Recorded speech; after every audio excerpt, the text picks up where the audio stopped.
It is end of March in North Texas, in the Dallas area. They tell you the last frost-free date is March 15. But I've had years when April 1st we had a mild frost. You put a tender plants outside, they will get damaged. They will get stressed. May not kill them, but they will stress them. So the question is, should I plant or not? My plants here are ready. Actually, I am letting them stress, not watering them too much. Like here, see some of them stressed and they wilted. And when I watered them, they grew back, but they got some little burn because this died beyond recovery. Okay, so like what we call permanent wilting point. So some of the leaves reached a permanent wilting point. Even when the whole plant recovered, that leaf is dead. But I'm stressing them with water stress so they don't get this big by the time they go in the garden. Okay, I looked at the long-term weather forecast. We're gonna have 50s, the 40s at night, nice weather. I think I'm gonna take a chance and plant them outside. I wish I had an opportunity to take them and leave them in a sheltered area outside, like on a patio, like in a patio behind your house. This way they are outside, but not under the elements. They are still under some cover for a day or two before they go to a garden, so they acclimate to cold weather without having to be in the full garden in the elements. Unfortunately, my garden out there doesn't have that, so I'm gonna take a risk. Tomorrow, after tomorrow, when they go outside, they'll, they will, unless we have a freeze, unless it's a severe freeze. If it cools slowly over 3-4 days and then it reaches 32 and then on that third day, no problem.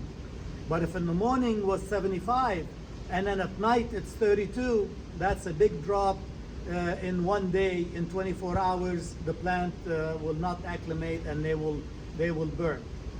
Okay, so keep all these factors when you decide if you want to go, when you want to plant outside. What you see here are my 2- and 3-year-old peppers. These two are 3-year-old, so this will be their 4th year, and the rest are 2-year-old. This will be their 3rd year in the garden. You've seen my other videos. Just as a reminder, you see they produce all winter. So it's a great way to keep your plants that you like the taste and you like the flavor, and keep them from year to year.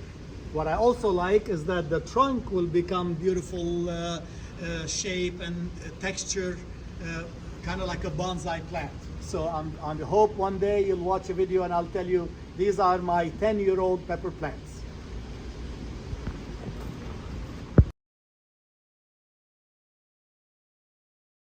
So every year I plant a lot of varieties, new varieties, old varieties, tomato, pepper, eggplant. Those are like the standards that I try every year, of course, in addition to all other crops.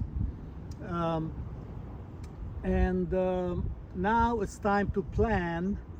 Of course, I plant a lot extra than what I need because I give to growers that I collaborate with so that they can test them on commercial level and compare notes and see which one they like, which one they didn't like, which one was early, late, etc. So now that I have my beds and it's time to plant, we're towards the end of March and hopefully past the last freeze date. The way to do it is, I know I have these 4 trellises, so I'm gonna use these for my heirloom or my vining tomatoes. So 2, 4, 6, 8. So I make a note that I need 8 heirlooms.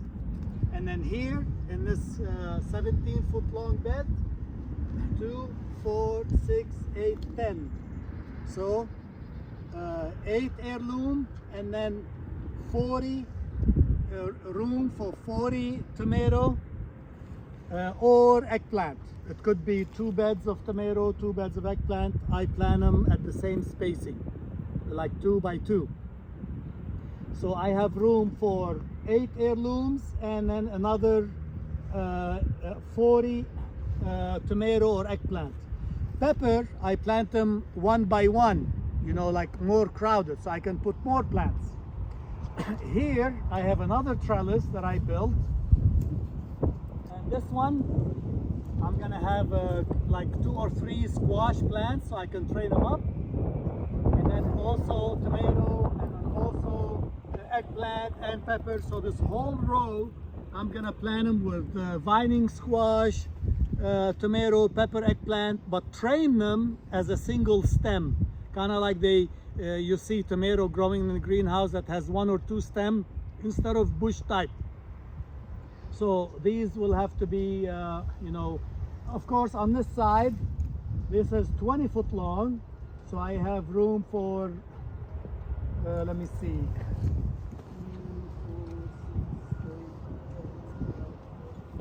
16. I have room for 16 plants, so 16 times 4. So 10 times 4, 16 times 4. This one will be the vining type pepper eggplant. Well, pepper and eggplant, you train them as to go up. The tomato will be a vining type, and the squash will be a vining type to use that trellis.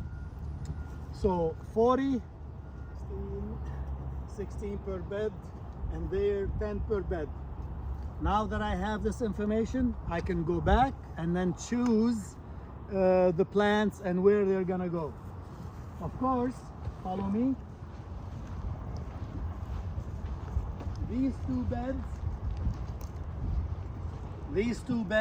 this zone, what I'm calling zone 1, is dedicated for tomato. I made a mistake and planted garlic there, but at least I still have 2 beds because I am doing a long-term experiment where I am planting tomato in the same place year after year after year. Okay, of course in the fall I have Asian vegetables and bok choy and this and that, so it's not truly monoculture, but at least in the bed only tomato. So I have 2 out of 4, so I have definitely room for another 32 plants here. So between this long list and all this bed available, I may choose to leave a couple of rows from there for something else. I'll count, I'll see how many varieties. I know I have 6 peppers, 6 different peppers and 6 different tomatoes. 3 of them are heirlooms. I have 7 varieties of eggplant. So between this number and those numbers, like number of beds and how many beds we have, I will design a planting schedule. Okay, I don't now at the same time I have this condition in my head that I don't want the whole garden to be staples. I advise everybody, and I would like to follow my own advice, is half the garden should be staples and the other half fun or new varieties or new planting method, or try something new so that you can fail or you don't fail. At least you keep the passion for gardening alive instead of growing and working hard just to eat. You can one day you say, forget it, I'll go buy it from the store. It's not worth it. So like those cages there, that's fun. And that trellis there with the pepper, squash, eggplant and tomato, that's fun. The rest is how the onion is fun, the arugula there, that's fun. This is an experiment, so that's fun. So I have, let's say, a quarter and 2 beds and 3 beds that are so far fun. So I may take 1 or 2 beds to plant something unique or different, new varieties of squash. I'm always interested in trying new varieties of squash, and then the rest will be the staples. So keep that in mind. You gotta keep the passion of gardening alive, not grow for eating. One day you'll say, I'd rather buy it. Okay, enjoy.